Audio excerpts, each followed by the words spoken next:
The day is here for the Nigeria National League Super 4 taking place in Yenagoa, Bayelsa State, where Nigeria will be seeing better football when it comes to local football here, right? You just have to appreciate the fact that the 4 teams that qualify for this after winning their group will be showcasing their talents. So they welcome you on the show, 360 Sport on Trust TV. I'm Adeni Ajishafe. We quickly look at stories trending in the world of sport. We start with the NNL story, where we talk about NNL Super 4. Bayelsa United tackled Doma United as El Kanemi Warriors face Bende Insurance. The 4 teams will be fighting for honors today. Well, Bayelsa will be facing Doma United by 2 p.m., while El Kanemi will be facing Bende Insurance by 4 p.m. Those are the 2 matches slated for today. They will be playing to know who will win the Nigeria National League. That is the 2nd tier of Nigerian football when it comes to league football. Well, good one. The 4 teams are battle ready after flood delayed this particular competition from holding. I have in the studio Raphael Unamba, who will be joining me to talk sport this hour. Good to have you, Raphael. It's my pleasure to be here. Good one. Let's talk about this particular competition that has been delayed, in fact, postponed twice. One due to flood, one due to logistics, but right now it has been settled. Finally, they'll be playing starting from today, 2 p.m. We see better football when it comes to NNL, and by 4 p.m. also you see another one, El Kanemi against Bende Insurance, Bayelsa United versus Doma United. Yeah, it's a good one that we have been waiting, and to the glory of God, after the whole tragedy, having flood here and there, you know, it actually affected the preparation and the logistics, just like the way you said earlier on. But looking at this match, I see Bayelsa Queen winning the game. And you know, Doma they just qualified for the NNL, and they are new. And playing with the bigger boys, teams like Bayelsa Queen is not a child's play. Bayelsa United. Bayelsa United, sorry. Bayelsa United. Sorry, I made mention of Bayelsa Queen because I was impressed with their performance at the CAF Champions League. So I think it's a win-win game for Bayelsa United. Now that you mentioned that Bayelsa United will defeat Doma United, what about Bende Insurance and El Kanemi? Yeah, Bende Insurance, you know, we all know it has been a whole traditional team, but for some time now, you know, they have not been up to task. They are not doing well financially, and you know, sometimes it was even difficult for them to even pay their players. So, and most of their players are not well equipped. When I say well equipped, they are not experienced, you know. But playing with the likes of El Kanemi, you know, they are always in the league. Even if they are not in the league, we all know that they just qualified for because they have not been in the top division football. Therefore, the fact that due to past glory, past experience, and the kind of players they have currently, I think El Kanemi is going to win the game. But even though we've been waiting for this to happen, finally, well, looking at the fact that yes, logistics flawed, but if we have done the right thing by always making sure our league ends at the right time, all this will be happening. We are playing just the 2nd tier of our league, playing it in November, just to know the winner. Before the flood came, before whatever happens, we should have finished this thing all this way. When they were playing the league, when they play and the 4 of them top their groups, that should have been at least achieved immediately they finished. Okay, we already picked this particular place. As we are finishing the league, as we know the 4 things that top the group, you go to this other place and let's finish it up. It would have been better. I want you to understand one thing. You know, this is Nigeria. You know, there is this issue in the past, but to the glory of God, it has come to pass. The NFF. Is it a bad thing if Nigeria actually do the right thing? Why must you always say it's in Nigeria? Why can't we just do the right thing at times? The thing is that, you know, I have to safeguard some words because I'm a coach and I really want a national call-up. But we all understand what is happening in football. You know, doing the right thing at the right time. But sometimes these people don't really care, in quotes. These people don't really care about what is happening if our league is going on. Just take a look at the CAF Champions League. You see Nigerian teams winning in their home ground, going away and getting defeated by 3 to 4 goals. It's because our league was not even going on. How can you be playing with a team that their league is going on, they are playing in week in, week out, and you are playing against a team that their league is not even going on? So definitely the problem is from the NFF. They need to like re-strategize, plan, and have a very good structure, whereby if a tournament is going on, if a CAF Champions League is going on, we'll know that Champions League is going on. Why the Champions League is going on, the CAF Champions League is going on, you also know that your league is also going on so that it can prepare your team or the team coming from your country to be able to deliver at the biggest stage. So I think the fault is from the NFF. I just have to spit it out. Well, from the way it is right now, well, finally, we'll be having the Super 4 coming off starting from today in Yenagua Bayelsa State, where 4 teams, Doma United, El Kalemi, Bende Insurance, and also Bayelsa United, the host team, right? Or maybe the host city, Yenagua, will be hosting the 4, and it's going to be the battle between the 4 as they'll be fighting for who wins the Nigerian National League, the second tier of our football. Hopefully, let's see who wins this particular competition. And from there, let's talk about the Super Eagles. Yes, they'll be playing friendly tomorrow against Portugal in a fighting encounter between the 2 teams. We are playing for pride. Portugal is actually playing to fine-tune their team ahead of facing Ghana in their group. Portugal versus Nigeria friendly. Eagles will train at Estadio Jose Alvalade at 7:30 p.m. That will be the last time Nigeria will be playing there before we face them tomorrow in that game. Well, from the way it is, Nigerians can at least want to see what Eagles will be doing, even though it's a friendly. But one way or the other, let's even see. After all, the Eagles have been scoring. Most of them have been scoring week in, week out over there in their clubs in Europe. Also, painful that Osimhen won't be playing because of injury. But Terry Murphy, not forgetting all of them have been scoring, playing well for Nantes, Simon, Chukwueze, all of them. Let's see what they've been doing in their club tomorrow. Yes, it's a friendly, but at least we need this to also for them to prove a point that yes, even though we didn't do well to make Nigerians happy concerning the Mundial, but we are trying to at least get our acts together before we start any competitive matches. Yeah, I want you to know one thing. It's just few days to World Cup.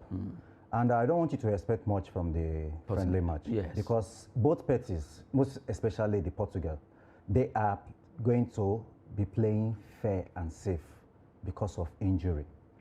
And just yesterday, we had some news that a certain player from France had injury. Cool. You understand? So these are the things that they are going to look at. And I believe even the Portuguese board or their sporting whatsoever are going to even talk to Nigeria players to take it soft and let's just have fun. Because this friendly match is just for them to like reorganize and, you know, blend together before the World Cup. So I don't think it's even a goalless draw for me. Well, from the way it is, we expect, let's see what the Eagles will be doing against the Selecao, as they call their team. The same way they bear with Brazilian Samba boys. They also call them Selecao. After all, they speak Portuguese. Well, right now, that match will be coming up tomorrow over there at the Estadio Jose Alvalade there in Lisbon, the capital of Portugal, between Nigeria and Portugal there. Now, we talk about ladies also. They play football, and right now they are really improving when it comes to international football. You look at some friendlies that were actually played just yesterday. Looking at the result there, New Zealand played 1-0 against South Korea, Australia 2, Thailand 0. Costa Rica also lost against Portugal, while Brazil defeated Canada 2-1. England 1-1 against Norway, Netherlands 2, Denmark 0. Italy, they lost against Northern Ireland. And you have Spain pipped Japan 1-0, while Chile also pipped Philippines women 1-0. Those are the matches I play concerning the women. They need to fine-tune themselves before the World Cup that will be coming up in Australia and also New Zealand. The 2 countries will be co-hosting for the next World Cup for women in 2023. And right now, all the ladies are played yesterday. We're just looking at the result there. Well, for England against Norway, 1-1. Brazil, Canada. I was expecting the draw in this particular game, but it ended 2-1 in favor of Brazil.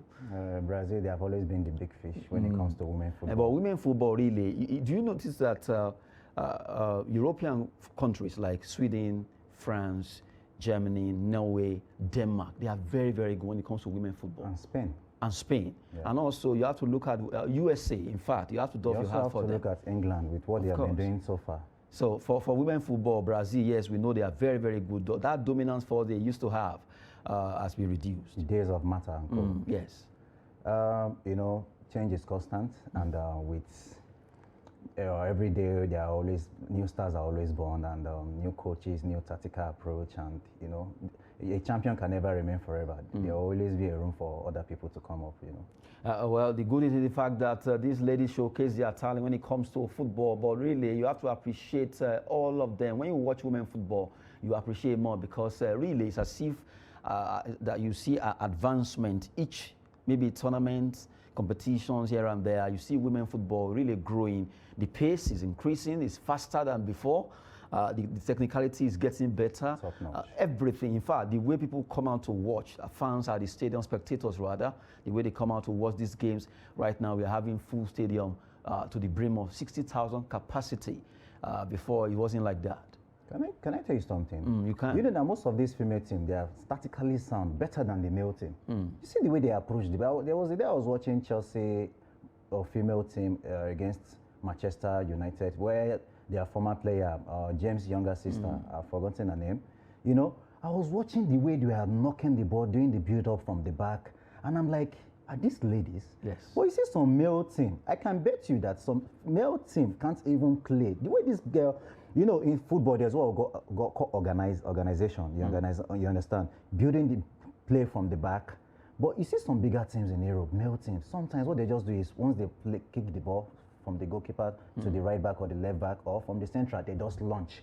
They don't build from the back. So I'm really impressed with the female team. You just have to be impressed with the female team, really. If you check the way they play football now, the skills, the technicality, the pace is really edging, even though it can be close, but really they are improving every day. When it comes to football, I'm very sure, just like Raphael said, some female team that will actually defeat some male team, really. Now, we have to do what we normally do, although before we do that, before we unveil our World Cup teams for today, let's look at a Nigerian American. His name is Michael Insien. Not Essien this time around. Michael Insien, named head coach of U.S. Under-16 men's youth national team. This coach really wanted to coach Super Eagles, but well, we didn't pick him. Now, the United States of America have picked him as their men's youth national team, the Under-16. Nigerian-American Michael Insien. Really, a lot of Nigerians are beginning to, wow, who is Michael Insien? He's been there for a while. He's been with Tulsa FC, and he has been doing his business of being a coach. And a lot of Nigerians never knew that, yes, we have someone who could actually be appointed as a national coach Under-16 for United States of America. Congratulations to him, and being the first ever Nigerian man, and I think Africa, I guess. Yeah, of course. So to handle a national team, man, it's not a joke. It shows that he's a very good coach. You know, sometimes you don't know what you have until you lose it. And this is someone that has actually approached us that he wants to coach our team, but we refused. But for Americans to call him and tell him, have it in mind that Under-16 is more like Under-17, and that is where you get the best player for the future for the national team. And for the you World promote Cup. them, just like Ian Acho and Co. How they promoted them, just like Foden of England too. So for them to see that man and tell him that we need your service, it shows that there are some things, there are some qualities they saw in him, and I wish him all the best. Wishing Michael Insien all the best. Well, you just have to appreciate the fact that he is a Nigerian, even though he's a Nigerian American, but we just have to appreciate our own more. If a Nigerian over there can be appointed as the national coach of Under-16 U.S. team, that shows that really has some onions. Let's see what he'll be offering concerning that squad. Under-17 World Cup will be coming, and who knows? Just like Raphael opined that most of them will be making the cut for the Under-17, and this man will be at the end of affairs to make sure that that particular squad do well for the U.S. We have to always appreciate our own. It's high time we believe, just to let you know, for the first time in the history of the World Cup, we have 5 countries from Africa that will be going to the World Cup with their indigenous, African coaches. We have all of them now from Africa. They will be going to the World Cup, and we are very sure that they will do well at the World Cup. So it's that time we believe in ourselves. It doesn't mean totally all Nigerian coaches, none of them, just a single one, can the tank of Super Eagles. We just have to believe that one of them can do this. While we're looking at that quickly, we move on as we talk about highlighting 2022 World Cup squad of Australia, Canada, and Croatia. Looking at the fact that we look at the first one, we look at the Australian team. Let's start with Australian team, and now where we look at the team rollout by that particular country called the Socceroos. Nathaniel Atkinson actually made our squad. Kenu Barkers, Aziz Behich. You have Martin Boyle, J.C. Cummins, Milos Jenik. You have Thomas Deng, Cameron Devlin, Mitch Duke, Craig Goodwin, Jean Horstick. You have Jackson Avin, Frank Karasic, Joel King, Garan Kaur. Note that particular player, Garan Kaur, who right now will be playing for Newcastle United as the black guy there. Fantastic player.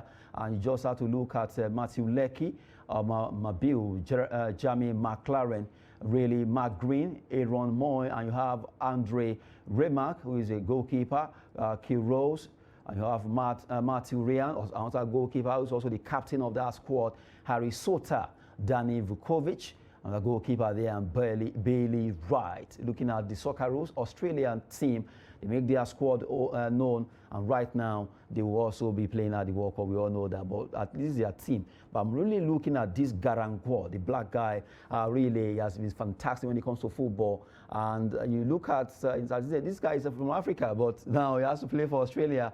But really, they have rolled out their squad, and you look at the entire squad, they are ready to go. Yeah, you know, Australia is no, when it comes to World Cup, Australia is no match with other bigger teams. And I want you to understand one thing. Club side football is different from country side. Just like the black man that made the team. The squad. You know, and thank God that Newcastle are trying to pen a deal with him. And but I think they would try, but I don't see them qualifying to the next round. Yeah, so sure. Try, Why? Why do you? World Cup is not child's play. Nigeria is not a World Cup. But you believe an African country or African country to qualify to the next? The only African country I believe, and I hope and I pray, Mane injury. I pray that he's fine with his injury. But even without Mane, I see Senegal going far. Yeah. I see all of them going far. I don't see all of them. You are not from Africa, I guess. Seriously, we'll be unveiling, looking at all the countries that have been playing at the World Cup. We've been looking at them from at least some days now, unveiling 3 teams per day. And we actually, on Saturday, we unveiled 7 teams. But right now, we'll be doing it till we finish up by Saturday, unveiling all the countries playing at the World Cup for this year. 32 nations will be fighting for honors in Qatar 2022. And to let you know, that the winner of this competition will get $42 million as the whooping amount of money they will win for playing at the World Cup and winning it. Good one there. Let's see if an African country will actually break the jinx of not getting beyond quarterfinals. We just have to see them get into semi-final, also final, eventually winning. It is very possible. All they need to do, play well, believe in themselves, and let's support all the countries that will be going from Africa. We just have to believe in them. Well, right now, Nigerians will be rooting for Ghana, Senegal, Tunisia, Morocco, not forgetting all these guys. At least from the way it is, we want to see them performing well at the World Cup. Now, let's look at Canada. Canada also unveiled their squad. Let's look at the team. Right now, we have them there. They have everyone with their style. Coming from C. Larin, you look at C. Larin, Cavallini, and you have David Ugbo. Yeah, Ugbo, that name is a Nigerian, of course. You know that Adekugbe is also a Nigerian name. Right, so. Mila, Lajia, Buchanan, you have Estako, Osorio, you have Kaye, Davis, Hoylet, Kone, you have Hutchinson, Pierte, and you have Witherspoon, what the name there. Those are the players that will be playing for Canada there. And also still looking at the squad now, talking about Waterman, all of them are there as the part of the squad that will be playing for Canada. Miller, Fraser, Johnston, Cornelius, and you have Victoria. These are the players that have been right now lined up for Canada at the World Cup. But at least you look at those 2 names, you can rest assured that Ugbo and Adekugbe are really well. 4 Africans. Even yes. Kone, I think, is from Africa, at least either a French-speaking Senegal or the Guinea or thereabout. Yeah, I think it's from the Francophone. Yeah. Francophone. So, yeah. Canada, they will do well, and they have good players. So I'm 100% sure they will do well. But because of my African brothers, but Australia will not do well. Australia. Come on, don't be biased. You are a coach. Australia can do well. World Cup is not just a competition you just come in and have it easy. You know, one thing you need to understand is there are a lot of bigger players, bigger teams in this World Cup, and have it in mind there can be upsets too, just like the France national team, the French team. I don't see them going far in this World Cup because there are a lot of issues. But people on paper will be wishing and hoping they made it to the semi-final, final. But looking at what is happening, I don't see France national team going far in the World Cup. Seriously? Yeah, and there will be upset in this World Cup. I will, of course, I will always be upset, but I will hold you to this, that France will go far. You also say Australia won't go far, but what if they surprise you? Football can just be so unpredictable these days. And you know, I still remember the last, you know, how the countries like Iran shocked the world. Iraq, you look at them like, how did they qualify for World Cup? Yes, from their own side of Middle East and all that. But really, football is changing. No one gave Senegal the chance when they shocked France at the World Cup.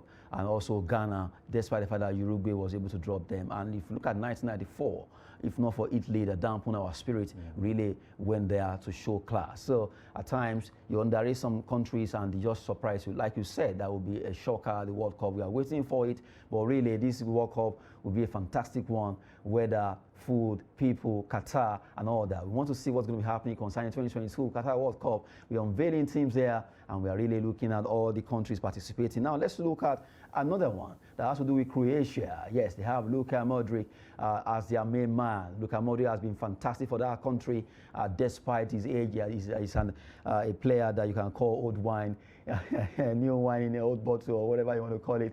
But now we look at the name of this particular squad. They called Vatka. That's the name of their squad. And you have Dominik Lakovic, Ivica Ivusic. This is a team you ever have Sic in their name. I don't even know why Pulisic is not there. Ivo Grovic is there. You have for the defense line, Demagot Vidal, Dejan Lovren, Bona Barisic, Josip Juranovic, Josko Vadio, fantastic player for Leipzig. You have Bona Sosa, Josip Stanisic, Martin Ehrlich, and you have Joseph Sutalo. And the midfield, the midfield maestro, they're talking about Luka Modric, Mateo Kovacic, Marcelo Brozovic, Mario Pasalic, and you have Nikola Vlasic, Lovro Majer, Christian Jakic, and you have Luka Sucic. All of them, they are in that order. You have the strikers, Ivan Perisic, fantastic player over there in Italian. So they are Andre Kramaric, Bruno Petkovic, you have Mislav Orsic, Ante Budimi, and you have Marko Livaja. All of them to be coached by Zlatko Dalic. They were there as a family. Well, as it is right now, you have that particular squad led by Luka. And we know how experienced this player is. He's a player that always springs up when you less expect him to spring up. Do you see Croatia perform the way they did last time, even before the last time? I even see them performing better than the last time because this is a team of young, sharp, one with experienced players. So I think with the leadership of Luka Modric, I see them going far. Yeah. Okay, now, if you see Croatia doing well at the World Cup, what makes you think French will go far? Let me put that question to you. Yeah, there are some certain issues happening in the French national team. You know, there is no love in that team. And there are some of their key players, their markers, are not even going for the Champions League. The likes of Kante. Pogba is not even going. Just look at the other guy that just had, what's his name again? This guy that just had injury yesterday. There's a black player that I saw the news yesterday that he was injured during the training. I think it was ankle injury. So, and, you know, the French national team, there is this issue between Benzema and Giroud. And you see someone like Kylian Mbappe supporting, he preferred giving the ball to Benzema rather than Giroud. So there are some personal issues in that team. Could it be issue of colors or thereabout? You know, we have a lot of black players in that squad. Color is not the issue. When it comes to color, Benzema is from African country. Okay. Most of their players are from Africa. That's what I'm sure. Most of the players that have given their best, their all, especially France, they always have. They are all African. But what players. about them playing individual football? Kind of, just like you said, there's no much unity in that squad. We remember what happened between Benzema and this particular player, I've forgotten his name now, Tyree V now, who issue came up and they just had to sort it out one way or the other before he returned to the national team. You understand? So French national team right now, even though they have individual brilliancy, but as a team now, going to this World Cup, do you think they will have that cohesion to play as a team with unity? Yeah, it boils down to the coach. I think the coach just have to talk to them and ask them to put whatever beef aside. This is national call-up. This is a national, they are representing their country. And, you know, this is the biggest stage in the world football. So I think they have to put everything behind them and work as a team. And, you know, football is fair play, and I hope love lead. Well, we just wait to see what will be happening concerning the Les Bleus, as they call them, at the World Cup. We just roll out Canada, Croatia, and also Australia, the Socceroos, the list of the players they've actually outlined for the World Cup 2022 coming up in Qatar. Now, before we go, let's talk about a man that actually had an interview, and that interview generated a lot of furore around the globe. Right now, Manchester United, the Red Devils, are right now considering going for Kylian Mbappe to join them in place of Cristiano Ronaldo. Although from the way it is, bookmakers are saying, well, this might not be happening, even though they have the money to go for Kylian. But Kylian may not want to move there. He would prefer to act, if he wants to leave PSG, either Liverpool, either Real Madrid or thereabout. But Manchester United, although they have what it takes to go for Kylian, do you think Kylian Mbappe going to Manchester United? He can never go to Anything Manchester. can happen anyway. No, not even. Currently, with the way things are going, have it in mind that his role model is Ronaldo.